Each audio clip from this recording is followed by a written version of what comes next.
exciting. Great tempo.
Adam Nussbaum.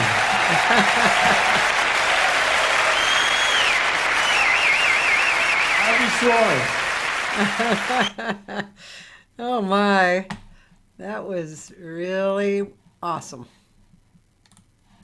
Fun times. Yeah, yeah. Wow, that looked like a great concert venue. What was that? It was a television production done in Stuttgart, and they had a very large venue, and they had 4 different stages set up. We were on one stage, and then on another corner of the room, after we played, was Betty Carter's trio. Hmm. And another corner of the room was Jerry Mulligan's quartet. Another corner had George Gruntz with Franco Ambrosetti, Daniel Humer. It was a fun night to just hang out with people. And that was, I think that was 1987. Okay. Had a little more hair then. Yeah, but I like this look. Works for me. I used to have a do, now it's a did. Oh, I can tell how this conversation's going to go. That's good. I like it. Hey, by the way, I remembered the drummer's name. It was Nick Ceroli. I had a feeling it might have been him. Yeah, I never met him, but he sure played fantastic, and I heard he was a funny character. Yeah. I was telling Adam about when I came to LA when I was, 20, 21, and I worked at Dante's as a waitress. and for about a year and a half. And that's where I met a lot of the, great jazz people Mhm. in the city, and it's great when When you're. did that place open? Well, it probably, I'm just guessing it probably opened in the 60s, because that was 75 when I moved Okay. here.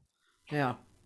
So, yeah, it was a really nice room. But as they say, all gigs must end.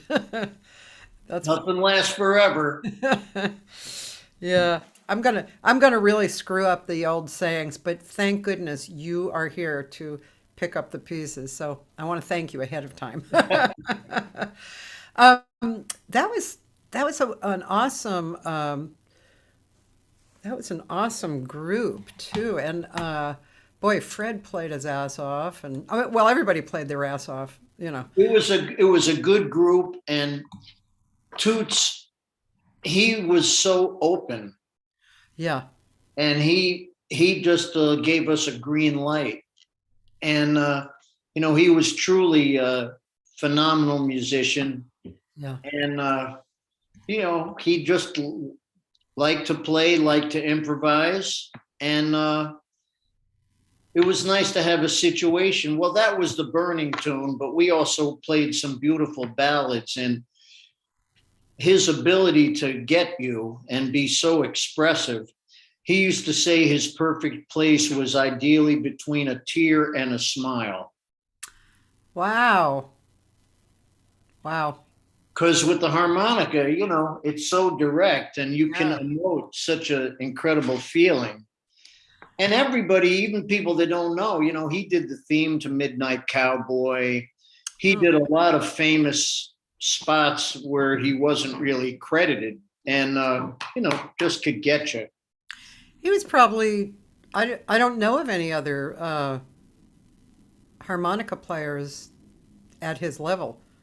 I mean, Well, I know. there's some other young guys who have been coming on the scene who are quite good, but the era and time that he came up in was the 40s and 50s. Right, right. He'd heard all the greats, and he was playing guitar, working with Benny Goodman, George Shearing. I mean, he's the real deal. Yeah. Real deal. It Yeah. was a great experience for me. How long And did you work with him? oh, on and off, probably maybe 4 or 5 years. Yeah. Yeah, I went to Japan with him a lot. Uh, did some Europe tours, played around the States. It was a lot of fun. Great guy. Grateful for that. You have played with so many wonderful people. I mean, every now and then I get somebody to come on and say, uh, "Who is your favorite person?" I'm sure it's totally impossible to say, but were there a few people that were outstanding for you, like him? Well, when you get a chance to play with masters, it ups your game. Yeah. And I just, when I stop and reflect, I have so much gratitude to all these. And I see you got the word over your right shoulder there. Every situation I've been in has given me a chance to learn something. Yeah. And it's a process. And, the fact that I'm a drummer, I have to adapt to every situation. And I think that's what any good sideman knows how to do, is to bring their sensibility to a situation and let that situation inform you and tell you what to do. Yeah. And every situation has been a chance for me to learn something, and keeps on going. I'm starting to get the hang of it. Yeah, I know. It's surprising that it takes so long. Well, I mean, You you can't, you have realizations along the way, and they're life-changing and they're great. sure. I mean, But even you, when you're older, it's like, oh, yeah, you can't practice experience. yeah. You can't I'm learn. gonna write that down. That's a great quote. Yeah, you can't do it by yourself. You have to have other people to do it with. Yeah. And, you know, ideally, you need to play with people as much as possible to get this thing happening. Because I've found over time, the people I know that play the best hear the best. Yeah. Yeah. And it's a process, and it's something where you just have to do it. There's no substitute. You can't practice the experience of playing with others by yourself. Yeah. You know, you might be interested in this little story. So, I had a jam session here for 16 years every week. Right. And the thing that was really interesting to me, well, one thing was no matter how inexperienced the singer who would get up, if they were really listening to the band, everything sounded magical. And even the best singers, you know, best singers who would get up, if they weren't listening to the band, didn't matter who the band didn't even sound that good. So it was all about the listening because, of course, we're serving the music and we're all doing it together, and that is what makes the best experience, right? That's what you were just saying. Well, when you have a great band and everybody's listening and everybody's just in that zone, that's when good things happen. And that's why, you know, why certain bands are greater than the sum of their parts, you know, just the way they work together as a living organism as such. Yeah, yeah. Have you made recordings of your own? Well, I've been the organizer for quite a few different projects that I never put my name on as the leader I see, I because see. I just felt like I'm one piece of the puzzle. Right, right. But recently, I did something, I think it was two or three, maybe a few years ago. I decided to do a project under my own name, which related to my very first musical inspiration, which happened to be Huddy Lead Belly. Oh, okay. And that all came about because I was thinking, well, you know, I'm in my 60s. I might as well put something down. And how can I do something that relates to my origins of loving this music? Yeah. And when I was a little boy, of course, you go through your parents' record collection, Yep. and they had a very diverse collection. They loved classical music, folk music, jazz, blues, gamelan, flamenco, you name it, everything. And Yeah. so when I was a little boy, I'd be looking at what attracts you to a record, the covers. Yeah. And one cover, these were 10-inch Folkways LPs. Wow. And one of them was this very black man wearing overalls and a bandana. And another one had the same man wearing a suit with a big 12-string guitar. So one was like the rural, one was like the urban. And I used to listen to these records all the time as a little kid, you know, 4 or 5 years old, put them on my little, you know, phonograph, the Victrola. And so I decided to do a project using that music as the, you know, stepping point. So I did 2 projects with a great band. I couldn't find a 12-string guitar player, so I got 2 great 6-string guys, Nate Radley, Steve Cardenas, and a wonderful saxophonist named Ohad Talmor, and no bass player.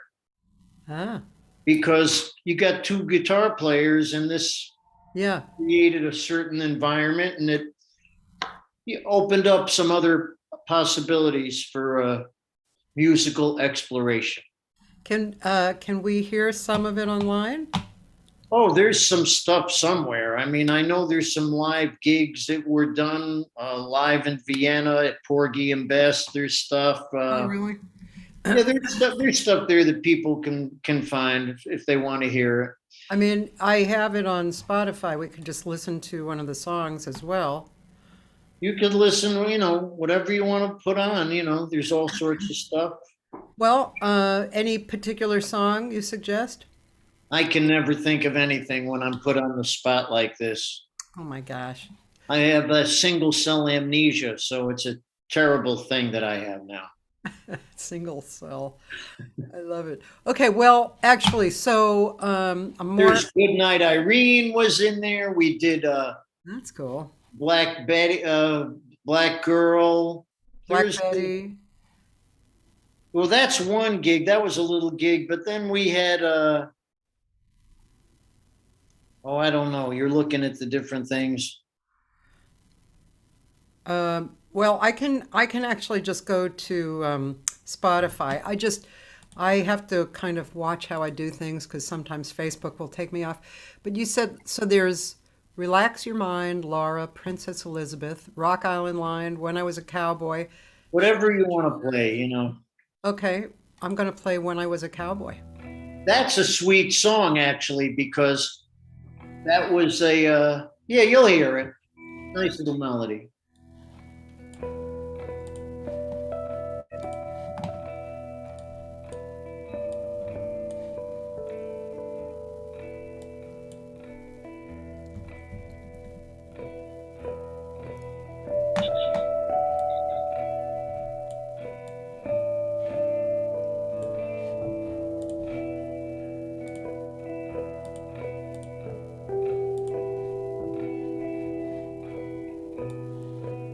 I'll be right back. I'm going to get those records to show you. Okay, cool.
That's great. Sounds wonderful. Thank you. And those records, this was the first record Yeah. that I had. This was my parents' record. Wow. This was the first one, you see, with the overalls and the bandana. I do. And then there was this one.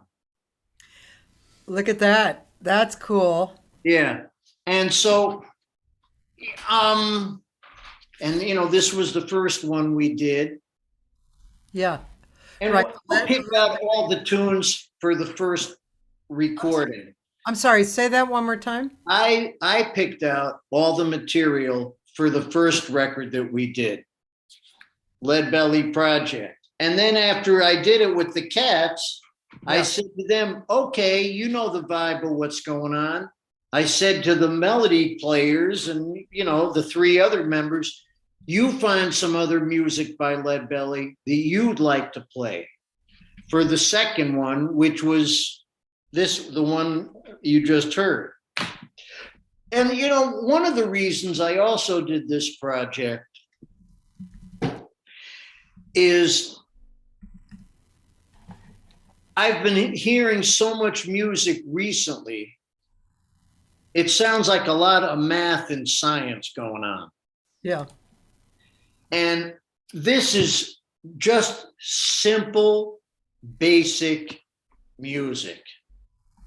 Yeah. When you got great players, Yeah. you don't need to give them anything complicated. Yeah.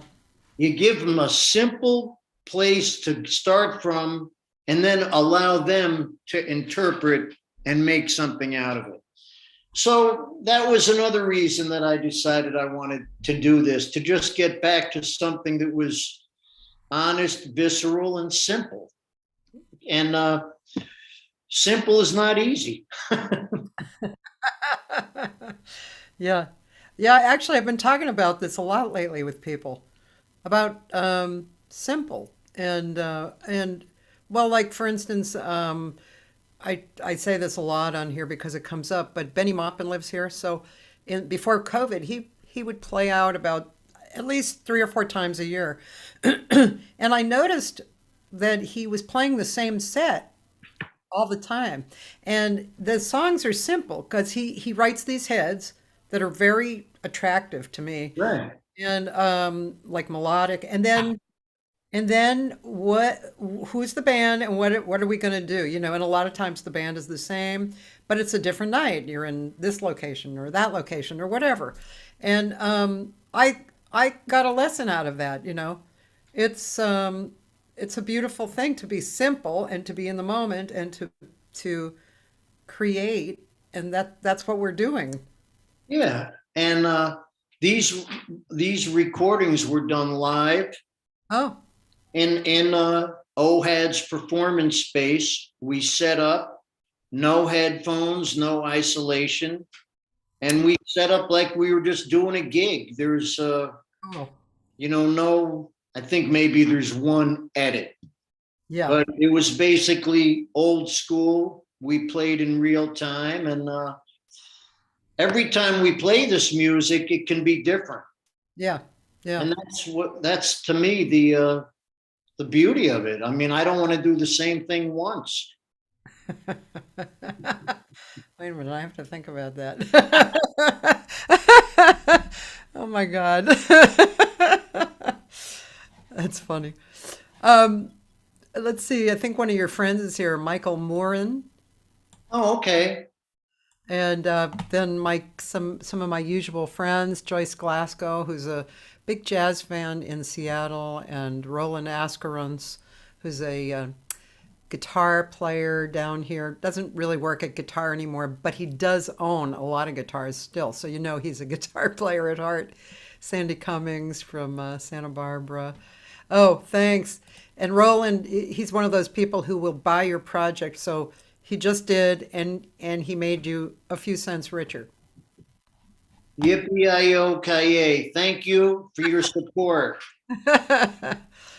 So looking over your bio, I don't usually go too deeply into people's bios. I'll take what I find and then I like to just talk in the moment. Sure. But there was a whole paragraph that really intrigued me.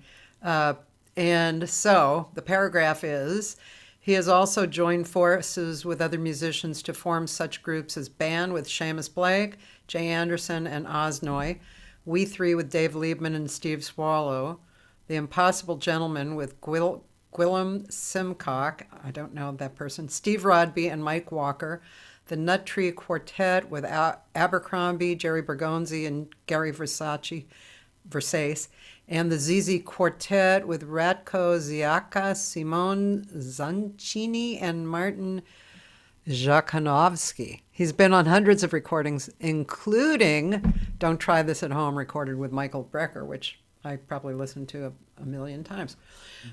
So that paragraph is like, whoo, for me, you know. And I remember seeing, as a matter of fact, I was trying to remember, or I haven't seen Seamus Blake's name around. Is he still playing around? Absolutely. He was, last contact I had with him a few months ago, he was living in Utrecht in Holland. Oh. And he was out on tour with Roger Waters from Pink Floyd. Oh, okay. Yeah. And he's quite a wonderful saxophonist. I just had a great project Sunday night. I played at the Detroit Jazz Festival with Dave Liebman and Jerry Bergonzi, along with Gene Perla. Oh, really? We did a tribute to Elvin because 50 years ago, Dave and Gene were part of Elvin's quartet with Steve Grossman and recorded live at the Lighthouse September 9th, 50 years ago. So cool. Wow. We've been doing a few gigs. We have this group now called the Lighthouse Project, where we're playing music from that period, and that's been a lot of fun. I'm sitting in my father's chair as such. And for me, it's kind of far out because I heard that band play live when I was, 50 years ago. Yeah. And then I got associated with Dave Liebman when I was 21, 22. Yeah. And very grateful to have that experience. And then I've been playing with Bergonzi also for about 40 years. Yeah. Yeah. And Perla lives right up the street from me. I know. Gene Perla, man. He's It's cool. very sweet for me. And I kind of pinch myself when I've gotten to work with, people who were my mentors who have become my colleagues. I'm very, very grateful for that. And I learned how to play with these guys. Yeah. Hearing them and then getting to play with them. So it's a lot of fun. And Detroit Festival was really something this year. A lot of great people there. Charles McPherson was out there, Lovano, the band Artemis, so many people, I can't even think of all of them, but that's a great festival. Yeah. Joyce was saying she actually heard it online. Oh, okay. They live streamed it too. Yeah. Fantastic. Yeah, they really take care of business.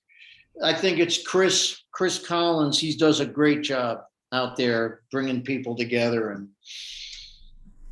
see, that's nice. I mean, I hate to belittle Hollywood, but when they have the big, jazz festival that was the Playboy Jazz Festival. oh yeah, It's like, really? You think that's jazz?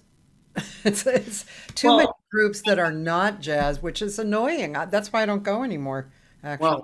well, they're looking at numbers and looking at selling tickets. Yeah. See, the thing is, out in Detroit, this is free. Yeah. So they get a lot of sponsors and they're able to create something different out there where they maintain being a real jazz festival. Yeah. I mean, the Playboy Festival, that was always a ball. I mean, I played there quite a few times, had a great time. It was always fun. And it was always good if you got on early in the day, not late, because everybody's out there all day long. They're there for like 10 hours. And the libation is in full formation, you know. But I had some wonderful times there, and you know, at the festival things, at least what's nice about it is you get to see a lot of the people in the community that you don't get to see too often. Yeah. Well, the hang is always fun, and it's good to catch up with people I haven't seen for a long time. And Joe Lovano was there, Diane Reeves. I saw so many people, you know, that we have a lot of history. So that was sweet. Joyce said they had Abdullah Ibrahim Right. as well. I'm not familiar with that person. You maybe remember the name Dollar Brand, the Yeah. piano player. That's him. Oh. He came in onto the scene in the mid 60s with that name. Okay. In South Africa, he was in France. Duke Ellington heard him. Then he came to the States in the mid 60s. Right. And then he took on this other name. And yeah, last time I was there, it's so I never forget this. I was we were supposed to be playing out there in Detroit, Yeah. with the similar project, but we got rained out 2017. And Randy Weston was there. Uh-huh. And as he was coming out of the hotel, I was hanging out with Jimmy Heath.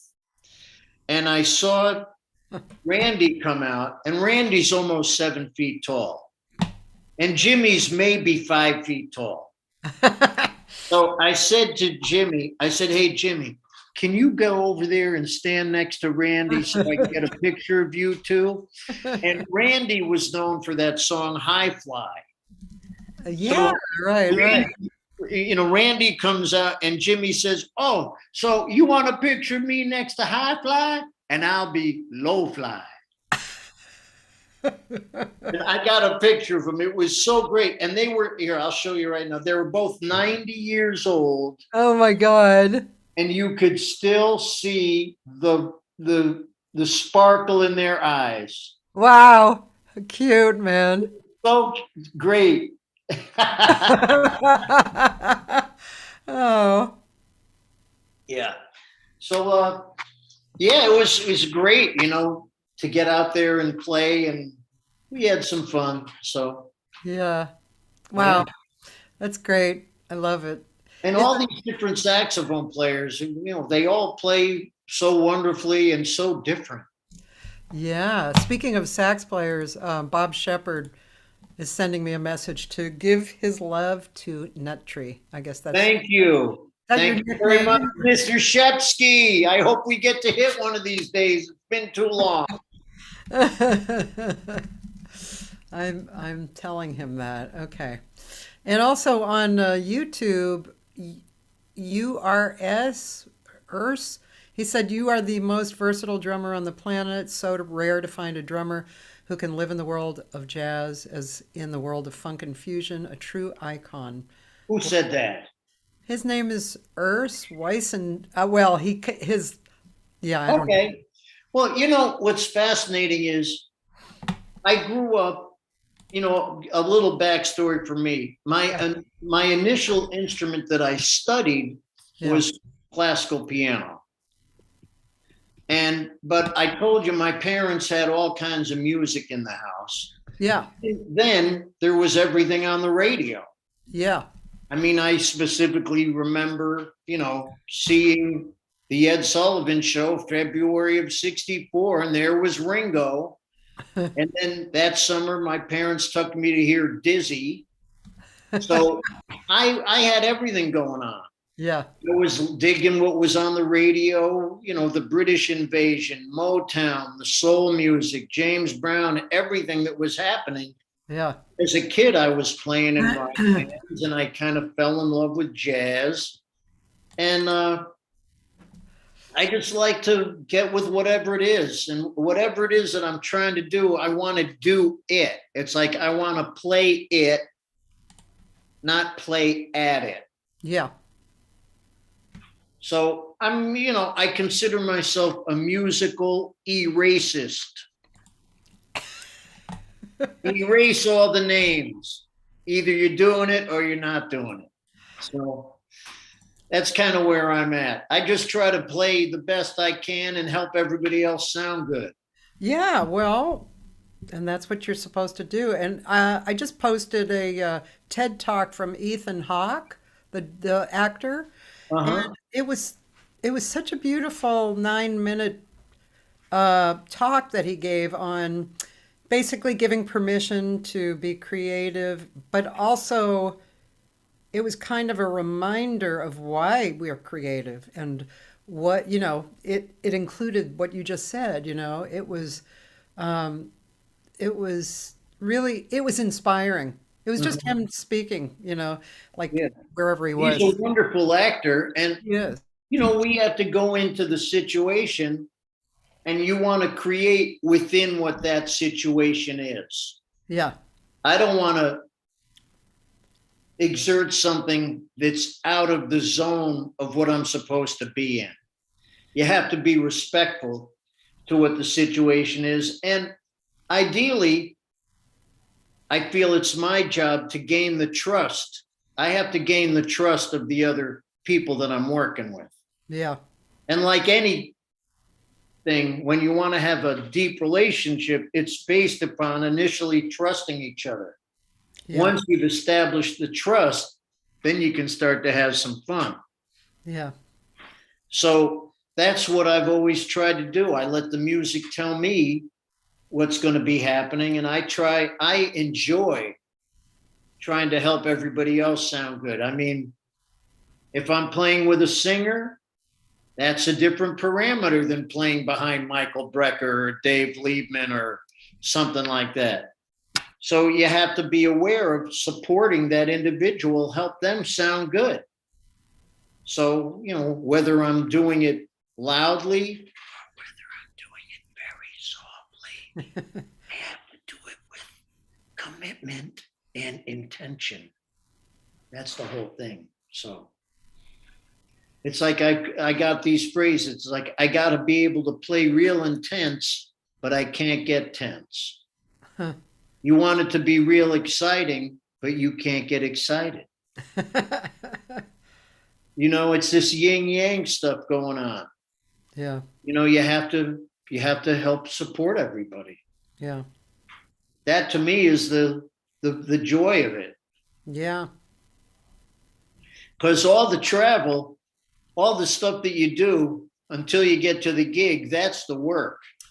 No shit. And then if you are having, the opportunity to make good music with good people, that's why they call it play. It's supposed to be fun. Because all this travel stuff, believe me, I wish they could get it together like they have on Star Trek, where they could just beam us to the gig and beam me home. I'm with you, brother. I always say Ooh. that. I always say that. That wouldn't that be cool? I don't know if that'll ever happen though. As long as you don't have a fly in the transponder, then you'll be okay. Exactly. You don't want to look like Jeff Goldblum. Right. No, that wouldn't be good. Yeah. Yeah. Yeah, I know. Actually it's the same with teaching for me too. Just the preparation, getting there. If I'm going somewhere to teach, it's just like, oh God, the drive or the travel or whatever. Then when you get with the students, it's great, right? So cool. You do teaching too. You well, I know you do workshops and clinics. Do you teach privately as well? I have an occasional student. I'm not affiliated at this point with any one specific institution. Uh, it's a hard thing right now because, these kids are paying so much money to go to these schools. Yeah. They want to have you. Yeah. And I cut it loose about 30 years ago because I was involved with a few places, but I was also touring a lot. And I realized that I can't be there every week. And I didn't think it was fair. Yeah. So I basically said thank you, and I cut it loose, which now that I think about it, I should have had people sub for me so I could have stayed in the bureaucratic reality. It's kind of a mixed bag, isn't it? I was Oh, actually just talking to Russell Ferrante, and I knew he was teaching at USC, but I thought maybe 10 years. He had been there 20 years. He just retired, and he probably was on the road a lot of that time too, right? I 20 years. I just felt it was if I was going to take on a responsibility like that, I felt like I felt I an obligation to them, and I felt if I I couldn't agree. fulfill that, I basically cut it loose. But I love being involved and doing workshops and things like that, and helping to. I kind of look at myself more like a coach. Yeah, You hear people that can play, or people hear you and they come to you. What I find fascinating now is, considering the reality of our times, so many of the younger generation, they're so used to instant results. yeah, I'll ask Google, I'll ask Siri, how yeah. do I do this? Well, a kid will come and say, I like the way you play the cymbal. I want to learn how to do that. And I tell them, I said, well, I've been working on it for about 50 years. I'm starting to get it. And then you see their eyes kind of glaze over, and I say, you can't Google this. You can't ask Siri. This is a process that has to be done, and you have to do it. There's no magic, You can't get 10,000 hours of experience in 2 hours. And what's that thing they say? If you want to master something, you need to put in at least 10,000 hours. Yeah, right. And it's a process. And I think what's happened is, the reality of our times is that the schools are now the places where people are learning about this art form. Instead of live It experience. used to be more prevalent in the community. Yeah, yeah, I mean, if you look at old downbeat magazines from the 60s, 50s, 60s, 70s, they had a section called What's Going On. yeah, New York, Philly, LA, San Francisco, Pittsburgh, Chicago, Columbus, yeah, Baltimore, Newark. There were clubs, yeah, there were bands playing all the time. right. Now you grow up, and what do you go? You go to a place, what is it? A DJ. So consequently, you're not exposed the same way. So now the schools are taking up the slack to what's not present in the community. And then Um, you wonder, where are all these musicians going to go that are going to these schools, well, spending all this money to learn how to do something? Where are you going to get a return on your investment? Some way other, in other zones within the music or something.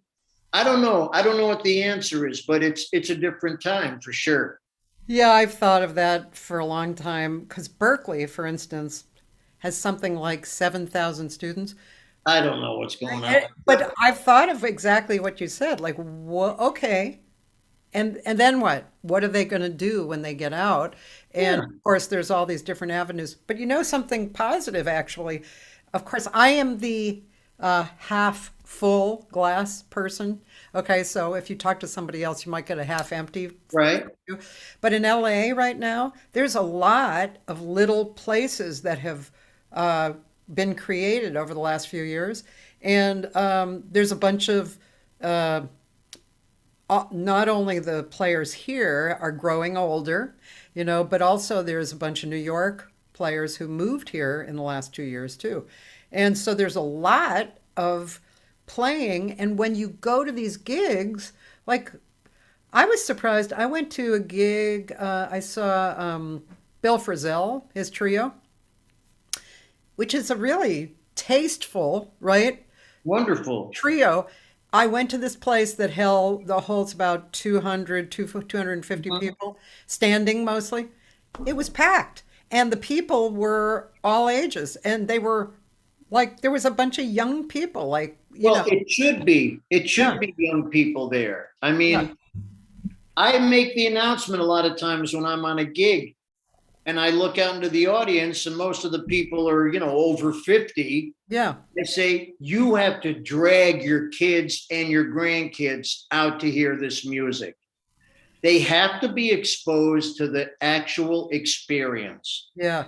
And the whole thing is, if you're in a school and you're studying music and things like that, ideally, I think people should get a double major so they can afford to have their jazz, but still be able to make a living somehow. Yeah. Because it's not getting any easier. It's changing. Things are Yeah. changing. Yes. And but it's very important still that there's a mentorship process. Yeah. Right now, the thing is, everybody can post anything anywhere. Anybody, freedom of speech. You can do anything you want on YouTube, Facebook, whatever, Instagram. You still need to have a tour guide along the way. You just can't do it by yourself. Yeah. Because a lot of times people are posting things where it's more style than substance. Yeah.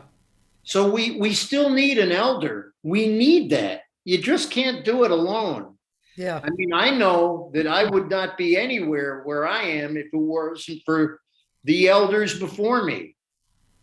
And I was always the youngster getting to play with older people. And I'm so grateful for that, because that gave me a chance to up my game. If you just play with your friends, Yeah. it's one thing, and that's fun to do, and it's great to do. Yeah. But it's also great to get with some elders, just to have that experience. Did you have drum mentor? You probably did. Drum mentors when you were growing up, as well as other instruments. Oh, absolutely. I mean, there was the local guys where I grew up in Norwalk, Connecticut, that I would hear who were older than me. And, there's a handful of them. And then I was very fortunate. I grew up 1 hour from New York City. Oh. So from the time I was in junior high and high school, I was going into the city. Yeah. I was able to go to the Vanguard. I was able to go to different clubs. I was able to be in the room. Yeah. Yeah. And there's no substitute for when you're in the room and experience that air moving and that energy and the spirit. You go to the Village Vanguard, the spirits are so present in that room. Yeah. I mean, I'm just thinking, Dave Liebman's birthday was on Sunday. Sonny Rollins' birthday is tomorrow. Elvin's birthday would have been on Friday.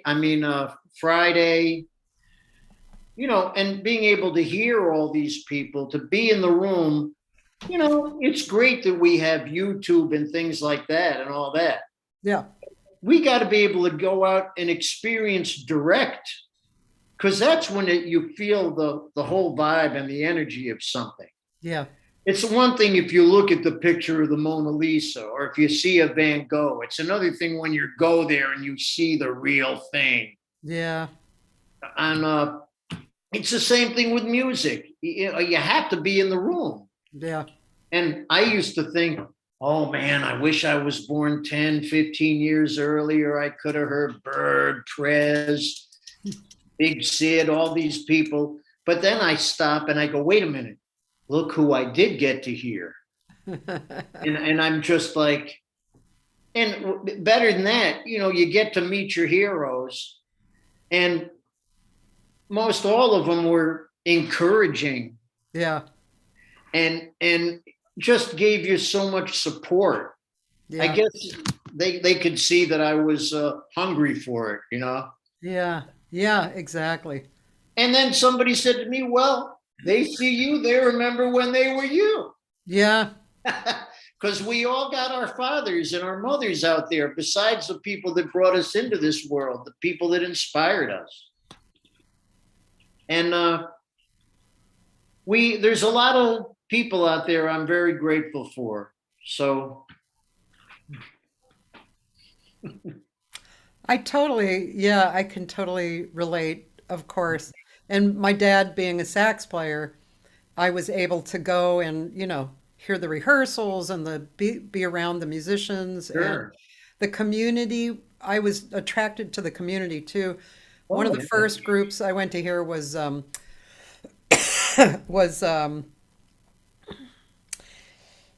Modern Jazz Quartet, and it was in Boston. It was in Paul's Mall, and my sister and I were in the front row, and I was so I had already been listening because I was already like, I had to be at least 16 or something. And so I'd grown up on my dad's music. But to sit there I was struck by the quality of the music and by their quality. They were so elegant and they had so much respect for everything, and that really soaked into me. That was really appealed to me big time. Just the whole thing was, Well, that band was an interesting, a fantastic balance of characters. yeah, yeah, And when I was at City College, I went to City College for a few semesters in New York City. yeah. And John Lewis was one of the professors there. He had a third stream ensemble that I was able to be a part of. And it was good, very good discipline. And, just, I try to learn from every situation, keep an open mind. That's the whole thing. Yeah. And, and then I got to play with him. I got to play with Baggs and Percy, to get to play with these guys for me was like a dream. Yeah. Yeah. Yeah. Yeah. But Paul's Mall, that was a great joint. That was a Right great next to the time. workshop. Exactly. I remember one week, Elvin was in the workshop, and I think it was like Miles or something was at Paul's Mall, like the same week. It's far out. That was an amazing club. I'd like to actually maybe dig up some more history on that, how it was probably owned by one man, right? I don't know all the particulars about it. I did spend a year in Boston. Yeah. After I got out of high school, the only schools that had jazz programs at the time were Berkeley Yeah. in New England. There wasn't anything really in New York City. There was specifically a jazz school. Yeah. My intention was, let me go to school for my ABCs, but be around the do, re, mi. So I went to Emerson College for a year, Oh, okay. thinking, all right, let me try this. And it was defining for me because I realized the music was stronger than my intellect. So I just, so I was up there in Boston for a year, and I would go and I'd hang at all these joints. I remember going all the time Yeah. to the workshop or Paul's Mall and, walking around Berkeley and trying to find other musicians to play with. But then it was like, well, wait, I'm just kidding myself. I have to pursue music because it was stronger than me. Yeah. I didn't really have a choice. It chose me. Did you go to New York then? I took a year off. I worked a day gig back in Norwalk, Connecticut, where I grew up, played in some local bands. And then I moved into New York and went to City College. Okay. They had a specific division called the Davis Center for Performing Arts. And I went there for about 2 years. But truth be told, I was getting more education out in the street as far as playing than I was within the scholastic environment. The scholastic environment was great because I had some wonderful teachers there. But like I said earlier, the community, and you brought up too, the community of New York, Yeah. there was so much there. I mean, Yeah. I used to go to an after hours joint that opened at 4 a.m. And then I would go to school. And then I'm stopping and I'm thinking in my head, which was my real school? That must have been, Theoretical is one thing, but actual is another. yeah, that must have been when you met Lovano and Judy Silvano and Jay Clayton, Sheila Jordan, all those people. I met all these people. Yeah. I mean, Sheila Jordan was up at City College when I was there. John Lewis, Ed Summerlin, Charlie Palmieri, Mm. Latin Ensemble. Yeah. There was so many people, man. And I had a loft. I lived around the corner from Joe Lovano, Dennis Irwin, Joe LaBarbera. There was so many people Yeah. around there at the time. And that's when I first met Dave Liebman, met him. I'd heard him before. I think I first sat in with him in 1976. Uh-huh. And then getting to know him. And the interesting thing was through Lovano and those people that I met right in my neighborhood, they had been going to school up at Berkeley with Scofield. Oh. John Scofield grew up in the town right next to mine in Connecticut. I actually went to Berkeley when John was there too. Okay. Yeah. So that was mid 70s. Yeah, right. Yeah. So John, when I was a teenager, I was in a band with somebody named Brian McHale. Brian McHale was taking lessons with Johnny Scofield at the local music shop. And John was in the band called the Skylarks. And what's funny is, when you're 12, 13 years old and somebody's 17, that's a big difference. Yeah, absolutely. Not when you get to be 22, 23, 25, 26, it's not such a big deal. Yeah. So I got reconnected with John. Yeah. Around 77. So it's just fascinating how all these things kind of weave together. And yeah. One time I was saying this on the show the other day, but so I don't know what year it was. It was probably in the 80s, maybe 80s, probably late 80s. So at the old Catalina's here in Hollywood, Scofield and Seamus Blake, and I don't even remember the rest of the group because they made such a huge impression on me that night. They were playing and they both were soloing at the same time, and they were they were facing front, and physically they actually started turning outward. And my head blew open. I was so blown away by that. And well, Seamus played with John for a while. Yeah. In John's group. It might have been Dennis Irwin or Larry Grenadier, probably Bill Stewart at that point. Yeah. Yeah. Well, John's a fantastic musician. I love him dearly. Yeah. Yeah. He's definitely one of my favorite guitar players. Oh, yeah. I mean, what was so great is he put together this. Well, the first group I was in with him was the first European tour I did in the fall of 78. And that was with Hal Galper and Stafford James. And Hal was about 15, 17 years older. So that was another experience where I was getting my ass whooped every night. Yeah. And that was great. And then John put this trio together where I got a chance to play with Steve Swallow. And, Steve is one of the, I can't say enough good things about him as a musician, human being, just somebody I love dearly. And to get to work with this guy was, a treasured experience. And we had a wonderful trio for a few years, and very, very, great memory for me. Nice. That's great beautiful. Education. Cosmo. Yeah. My dog's running around. Joyce said Scofield was supposed to be at the Detroit Jazz Festival with his band Yankee Go Home, but last minute screwed up flights and he couldn't make it. Wow, because I talked to him on Thursday last week, and he said he was going to Paris and he was coming back to do the festival. And when he said he was flying in that day, I was saying, well, I hope everything's going to be cool. Uh-oh. So I guess it didn't happen, huh? I guess not. I don't know about the European flights right now. I think they're kind of, I don't know. In all my traveling, I never have problems in Europe. It's always here. Oh.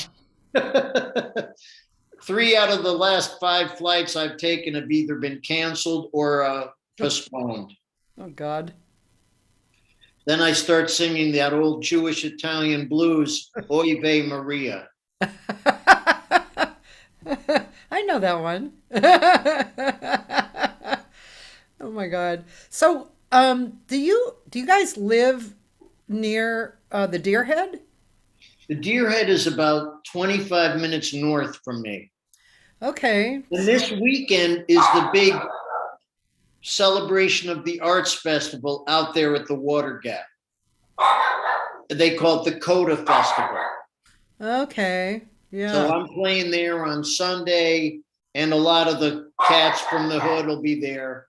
Is that in the Deer Head or out? No, they have a big outdoor stage. Yeah. And then they also do performances in the evening at the Deer Head. Yeah. So that's going to be Saturday night, Sunday night. It's going to be a big hula dula. Wow. I'm writing Hold that on one down. second. I'll be right back. Let me just get the Sure. copy. This would be a good moment to maybe play a little bit. So I'm gonna just scooch over and play some. Let's see, bottle up and go. I'm back. Okay, I was gonna play a little bit of music. Oh, yeah. Well, you can play some of that if you want. This is Cosmo. Hi, Cosmo. Hello.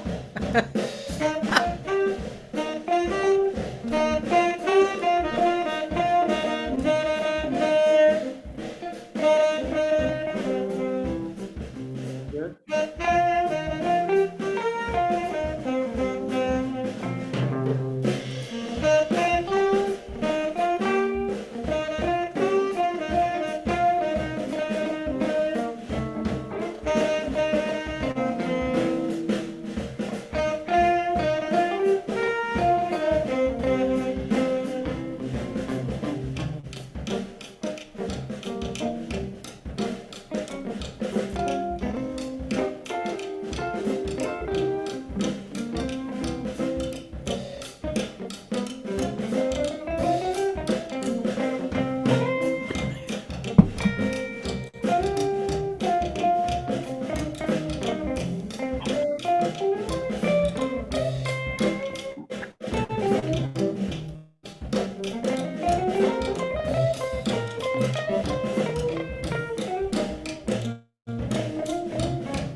Nice.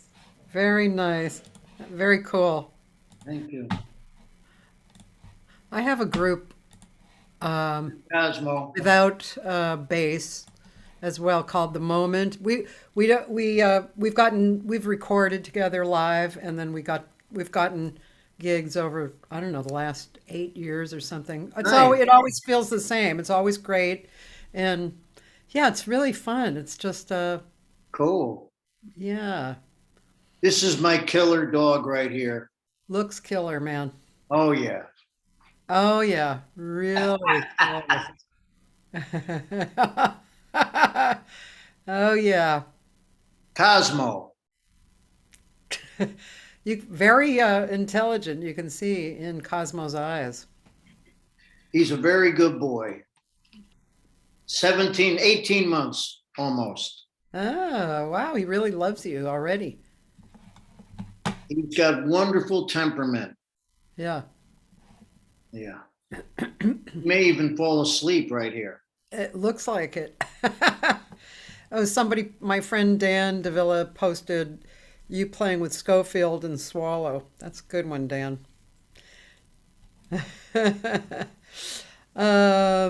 Yeah, let's see. So you were telling me that you worked as a waitress at Dante's.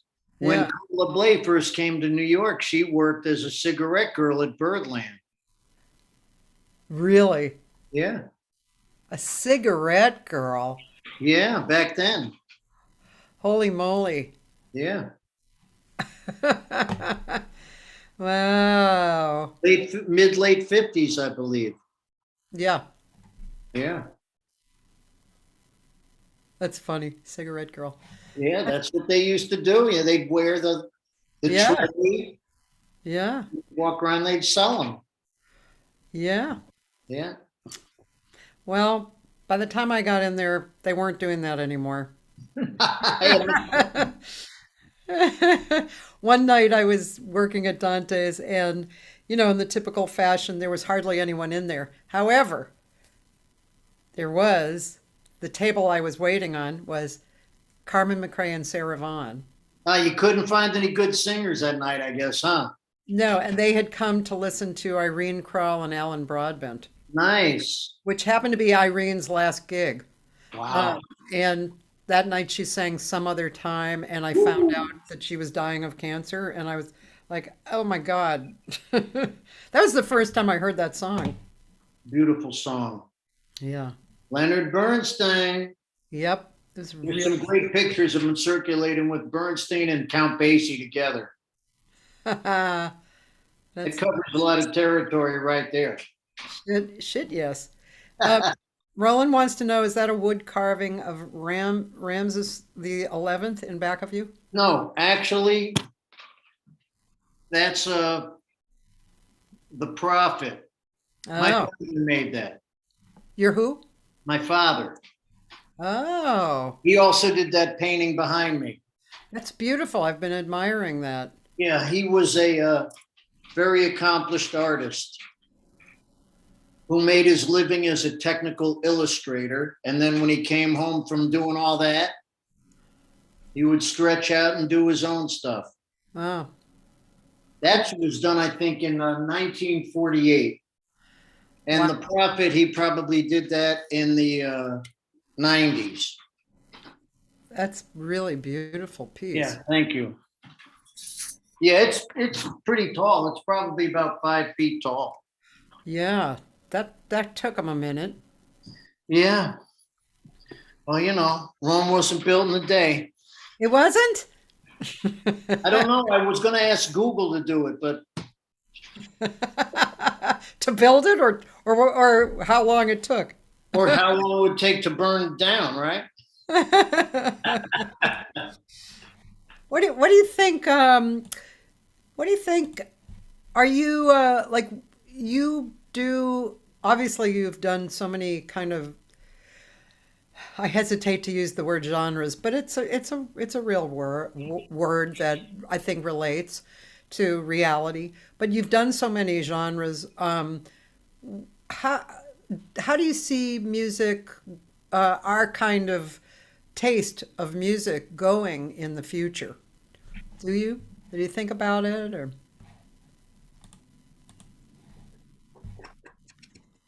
Things are changing, Oh, and change is inevitable. I don't know where it's going to go. yeah, Um, Times I'm hearing too much music that sounds like it's now going too much from the neck up, not enough from the waist down. okay, I want to find something in between. yeah, I still like something that's gonna let you move, groove. You know, yeah. somebody posted after they were one of these festivals. They said, the odd time of the festival was 4/4 time. They hardly heard anything in 4. Yeah, And interesting. it's like then somebody said, "Yeah, I got arrhythmia. I got arrhythmia. I got arrhythmia. Just give me something in 4." I just I'm not sure where it's going to go. For me, it's like if you want to build something new, don't throw away what came. Build on it. So I'm not sure. That's a rough question. I just like things to groove and feel good. Yeah, I yeah, mean, if it's odd, it shouldn't sound odd. yeah, I'll play in 5, I'll play in 7, I'll do things like that, but I still want it to swing. I still want it to groove.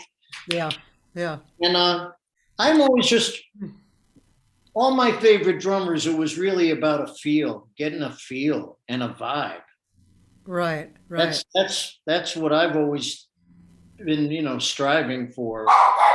I think drummers per se, good drummers shoot for that, right? Well, that's what's going to get you the gig. You get the gig because you make the other people feel good. You give them something good to play on. Yeah. Nobody's going to hire me because I can take a drum solo. That's not why you get the gig. And you have to really try to work as a team, work with bass players, you want to get that spittle a ding going with that ickety boom, Yeah. You want to try to create a good groove for everybody so they can play and be smart enough to know how to accompany people. Hold on, I'm sorry. Cosmo, enough with the Hector protector. Come on, I gotta get that. Hey, no, that's it. Sorry. He's young yet, Well, he's just doing his dogly duty. He wants to be Hector the protector, protecting his territory. Yeah. Okay. Sorry about that. No problem. Yeah. Yeah. So, yeah, I think, We don't know what's going to happen. Times are really, really changing. yeah. We grew, my son, he's 30. He had a good term. He said to my wife and I, he goes, you're digital immigrants. He said he's a digital native. We grew up in a different time where things were different. Yeah. And things are different now. And it's been a very transitional time. And I try to be a terminal optimist, but I'm actually very concerned about what's happening in this world now Well, I mean, you'd be on a dead. lot of levels. So, Yeah, yeah, issues with the climate, issues with what's happening overseas, things that are happening here within our country, and how things are getting splintered. And I just want kumbaya. I just want some love, peace, and harmony here. it's Everybody. really it's really interesting because there's because we're all connected on this huge digital platform, we can see what's going on, and there are so many different universes. Yesterday, my guests were from an organization called Artists United to End Homelessness, and yeah, it's an interesting group. It's their goal. Their goal is actually to gather artists together and start create relationships to develop real things that to be done to end homelessness, not just to give it a band-aid. And also the organization is not it's not structured so that you go there and here's the plan of what to do. It's actually just to gather artists because they're artists, and they believe that artists the effect that artists can make is unbelievable, right? And there's Art cuts through all the nonsense. yeah, It's universal. That's one of the beautiful things about music. It's completely a universal language, yeah, and you can get people together from all cultures, all countries, all different experiences. Somebody says blues, yeah, we can play. yeah, We can find that common ground. yeah, Hopefully, yeah, people. Yeah. And that's been one of the great things with this music. It can bring people together, and we can get away from all the things that are creating all these other crazy things in this world. yeah. Let's people come together and have some joy and find that common ground. Yeah, joy, inspiration, lifting out of the darkness, and I mean, we're balancing. We're balancing the rest of the planet. Without us, it'd just be like a piece of dirt and spinning in the sun. Somebody said if you took the word earth and you took ART out of it, it would just be eh.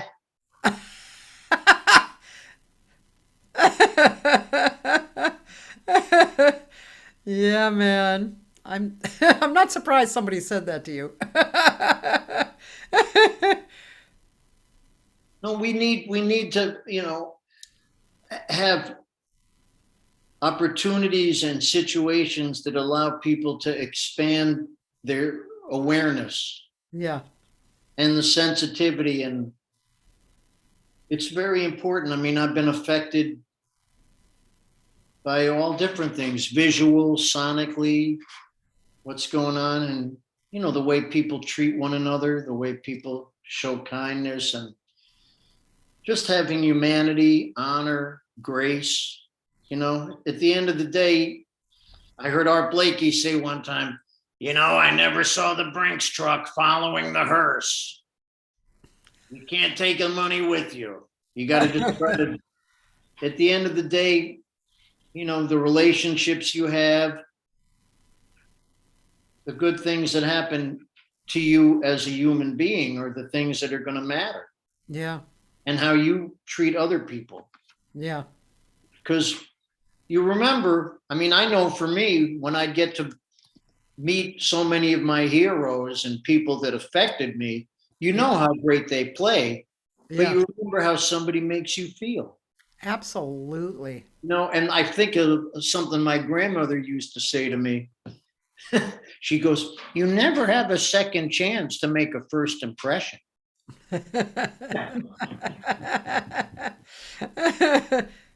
How true is that, right? Let's all respect differences and just try to get along here. Yeah. I can agree. I got friends, that I've known forever. They're politically in a completely different place than me. Me too. And I'd say, listen, let's just agree to disagree so we can still be friends. Yeah. I remember like a few years ago when I guess it was when Trump was either in office or, trying to get into office. And there was a video going around of these two guys, these two men, businessmen, who were in total opposite camps, and they would get together every week for breakfast and talk and just say their feelings about what was going on. It was great. Amen. Yeah. Or like I say, when I want your opinion, I'll give it to you.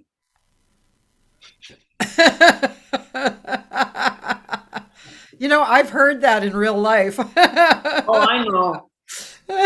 Everyone is entitled to my opinion. I have a music question from a friend of mine, a drummer friend, Andrew.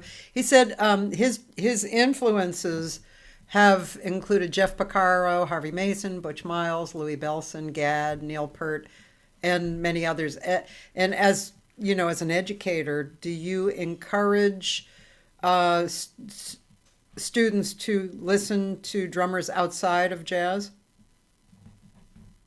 Well, all great drummers are going to have a good sound and a good feel and a good sense of musical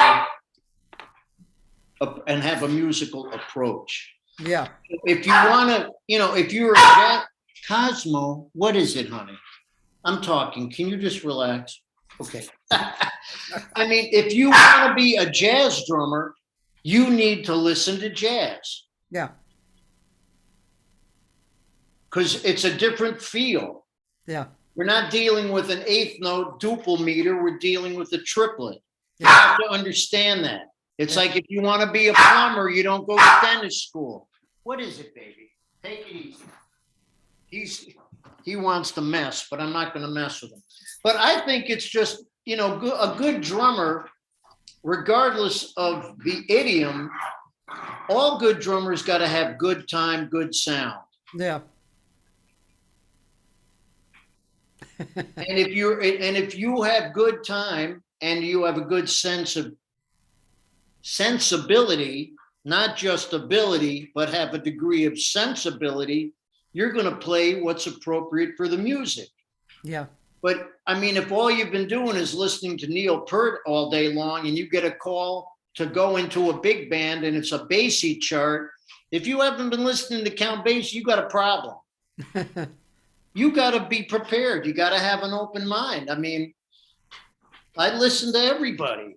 I listened to John Bonham, Keith Moon, Charlie Watts, you name it, rock and roll, the guys from James Brown, everybody, Zigaboo, I listen to everything. And good time is good time. Yeah. Good feel is a good feel.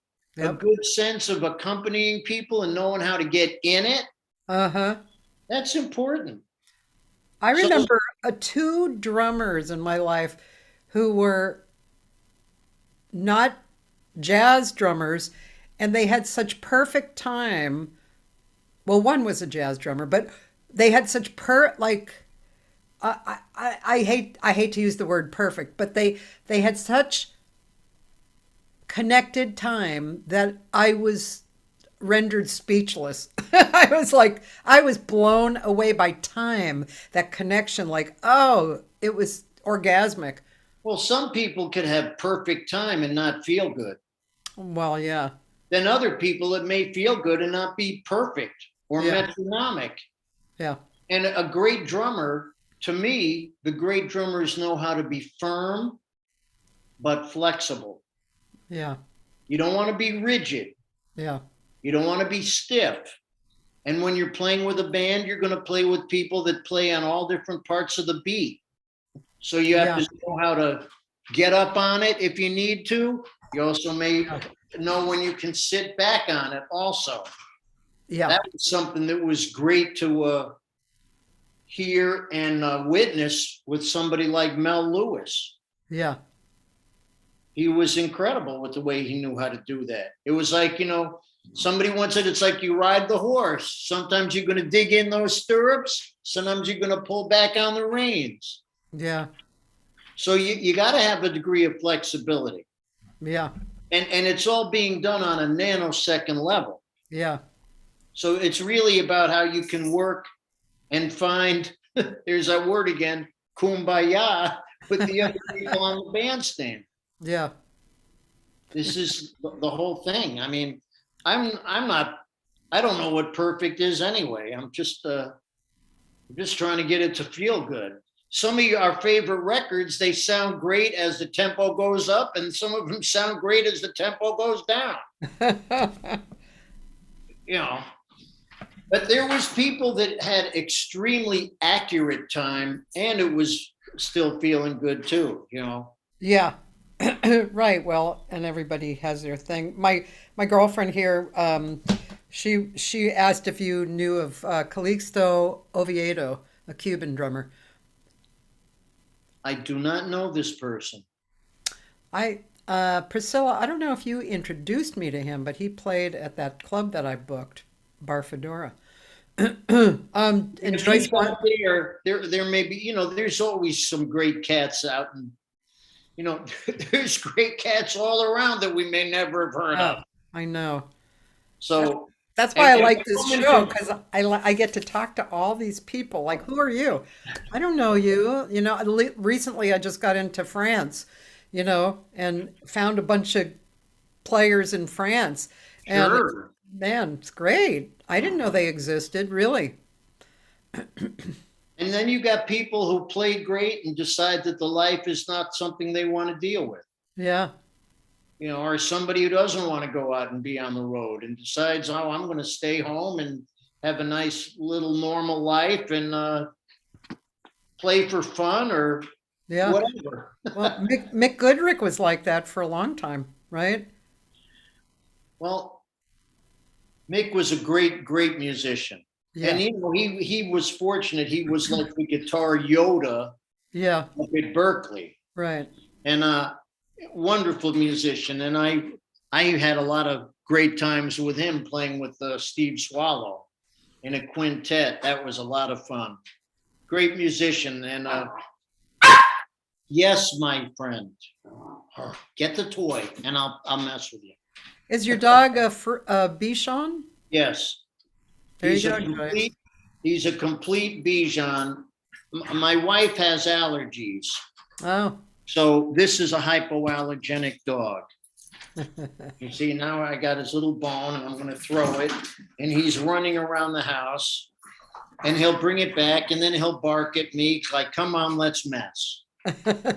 You'll hear him. That's why he's barking. He wants to play because he's wondering, why am I looking at you and not looking at him? I'm talking to you. Hey. Yeah. He's a lot of fun, though, and he's extremely aware and alert of things going on. Yeah. He's very, very smart, and he's pretty chilled for the most part. Yeah. But he's still a puppy, so. Yeah. 18 months. That's very young. Yeah. Well, back to Mick Goodrick. I mean, Mick, he was there when I was at Berkeley, and Right. there's this one story that I love. A friend of mine was a guitar player, and Mick was his teacher, Right. and he would go to his apartment in Cambridge, right? And they never took the guitar out, right, for like almost a year. And finally, Mick said, "Yeah, take your guitar out," And Steve was like, "Oh my God," And so Mick said, "Yeah, play me something." So Steve, played whatever he could, and Mick was kind of staring out the window. He was like this. And so Steve stopped, and Mick turned to him and he said, "What was I doing?" And Mick and Steve said, "Nothing." And Mick said, "Yeah." And my friend Steve had, that was like a life turning event. Oh, like I can do nothing too, play and do nothing.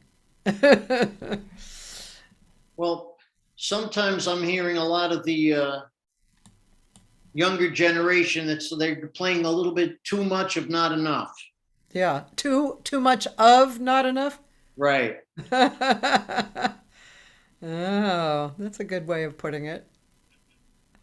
Because there's now everybody has more materials available than ever before. Yeah, There's more pedagogical book, studies and methods and things all over. And I know people where it's like they've been practicing more than playing. yeah, So they've gotten really incredibly great at practicing, yeah, but not playing. yeah, And when you get on the bandstand, I don't want to know what you've been practicing. I want to hear you making music. yeah. How are you reacting and responding and working with your fellow man? Right. That opens a whole door. Like I have a 15-year-old student who's pretty good, pretty nice singer, and really interested in jazz. And I'm trying to convince her to play with somebody, just get together with somebody. And I have people in the general area. It's in San Diego, and I'm trying to hook up something, but she doesn't quite get it yet, and she's very self-conscious. She's 15, right? And It's a weird age too. It's a it tough. is. But You need to have a nucleus. It's like when I was growing up and I was at that age, I had my little team of friends. yeah, We were all kind of like, we weren't the bad guys. We weren't the jocks. Oh, you were the musicians. they're like the musicians. They're cool. Don't mess with them. Or like, they do their thing. And we had our little scene. That was our place where we could have our little world of feeling that we were accomplishing something. Yeah, And you need to have that. You just can't do it by yourself. I mean, I still have some friends that I've known. One of my colleagues who I've known forever, a wonderful keyboard player named Robert Aries, I've known him since I'm 7. And he's a great piano player and plays keyboards. And he's done everything of like playing with Liza Minnelli, Scofield, Donald Harrison. Now he's working with Average White Band.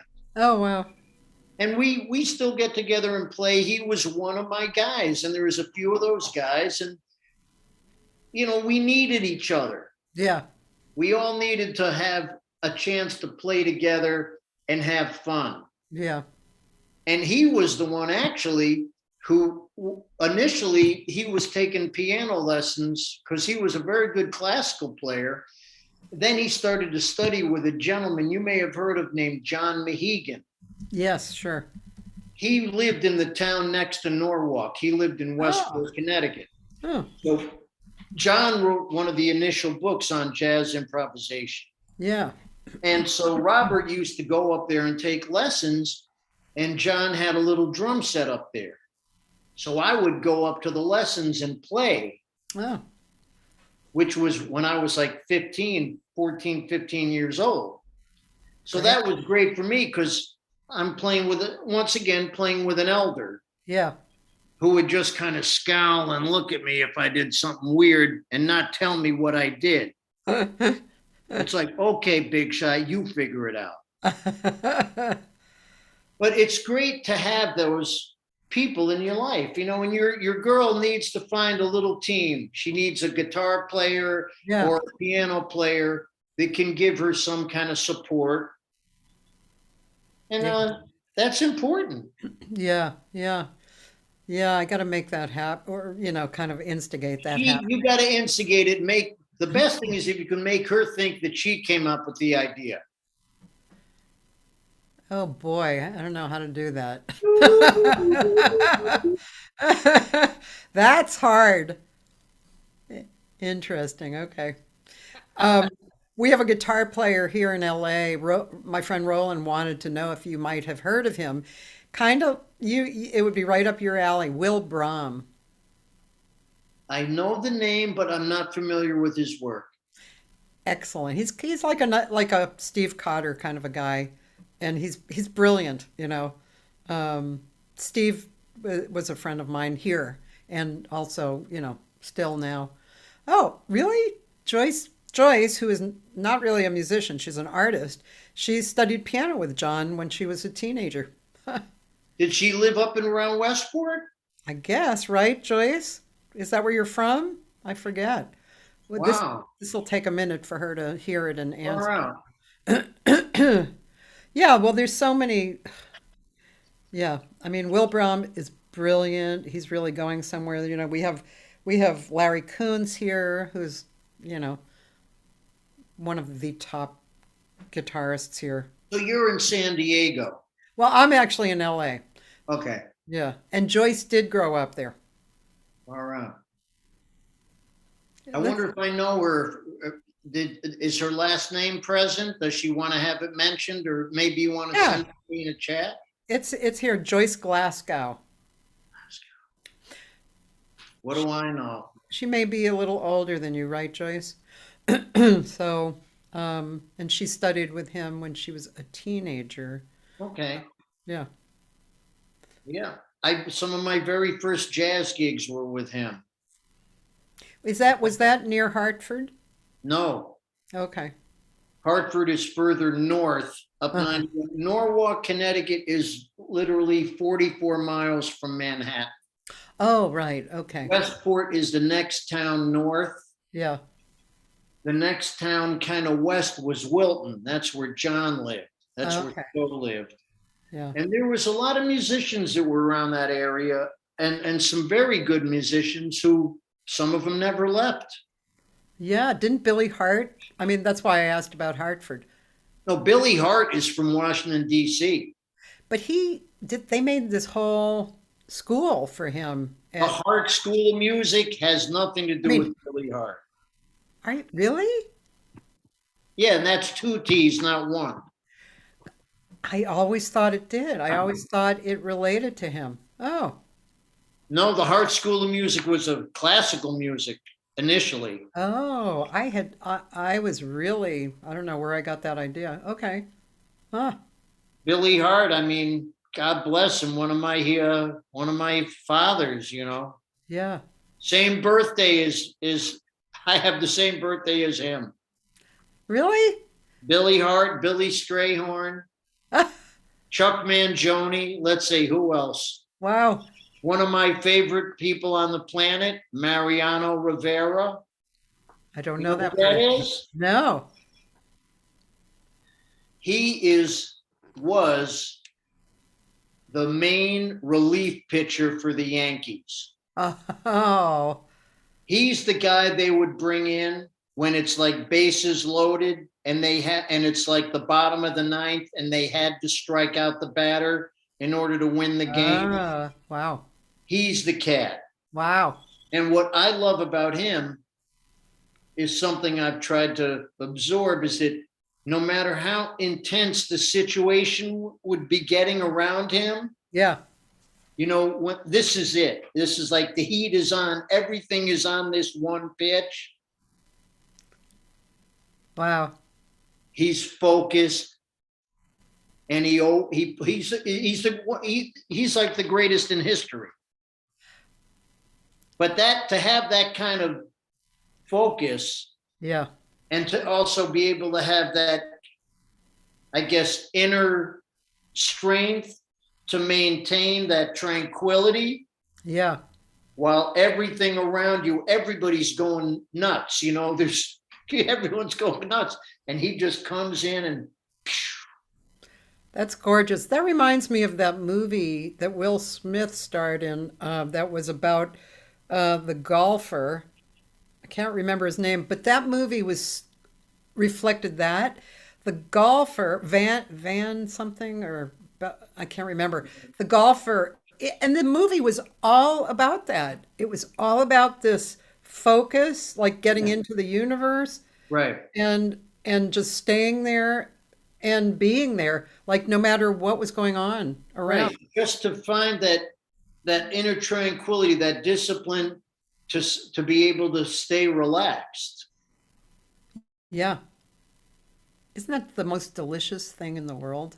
Oh, and I see this with a lot of people, and I guess I kind of figured it out early on because it's normal to be nervous. Yeah. And usually your biggest enemy is yourself. Stage fright, whatever. I'm nervous. I'm 10. I'm nervous. Okay. We're humans. It's normal to be nervous. Yeah. What are you going to do with that energy? You're right. You got to figure out how you can channel that energy to help you, not hurt you. Yeah. And so it's like, and you have those situations where it's like, okay, you messed something up. Nobody died. Nobody got killed. Everything's still going to be fine out there in the world. It's okay. Just learning how to, and to me, the big word in life, and for what I've always tried to do, is finding the balance. Yeah, me too. It's like having opposite elements working in a harmonious fashion. Yeah. Like I said before, I want to be intense. I can't get tense. Yeah. The music's got to be exciting. It's got to be burning. I can't get excited. All these things, you learn this yin yang thing. Yeah. And maybe it has to do with, growing up with seeing, visual, the balance of elements with color, shape, density, all these things. The same thing applies to music. Yeah. So I think in life in general, you want to go out, party, get high, go crazy. Cool. You don't want to do it every night. Yeah, exactly. By the way, Joyce studied at his house and also sang harmony on a record with his wife, Gay, and she is older than you. I did gigs with Gay also. Yep, I remember. Yeah, far out. Yeah. Does she remember going to Klein's? There you go, Joyce. That's your next question. And the movie I was talking about, I guess, is called The Caddy. It was like Vance Bagger or some drum. A golfer, Vance. I want to say Vance, something like that. It was a great movie. You'd probably really like that movie. I've only done 18 holes once in my life, and it was and that was 2 years ago. It was the first time I ever went out and did 18 holes of golf, and I found it incredibly humbling. No shit, isn't it? I was out with a bunch of my buddies who I used to, during the pandemic, take walks with before I moved down here. And, they said, man, we're going to go golfing. Come on. I said, I never did it. They said, come on, let's go. So I had a few great shots and a few pathetic ones, but damn, all with that little ball. Woo! It really does take being in that space. It's humbling, yeah. And Yeah. the skill together. Yeah, it's like anything. Yeah. If you start to get good at it, you don't think about it, you just can do it. And Joyce she doesn't know Klein's. Klein's. It used to be right there on Main Street in Westport. Big department store. They had Oh, a great record department. oh, And a woman was there who I love dearly, Sally White. She always played all the hip stuff, She was one of my musical mamas, a beautiful woman. well, Adam, it has been 2 hours. I know, it's I right. don't know what happened. It went so quick. Hey, Hey, this has been so much fun, and thank you so much for giving us all this time. It's really gracious of you. thanks for Um, having me. it's great to get to know you. Really great. And I enjoyed hearing you that night up at the Deer Head. Thank you. That was really fun to play with those guys. You had a good bunch of guys there. Yeah, each one of them is like, yeah, just beautiful, just Cool. inside and out, you know. Well, thanks for having me. Goodbye, everyone out there in cyber world. Thank you, Adam. All right. Take care now. Thank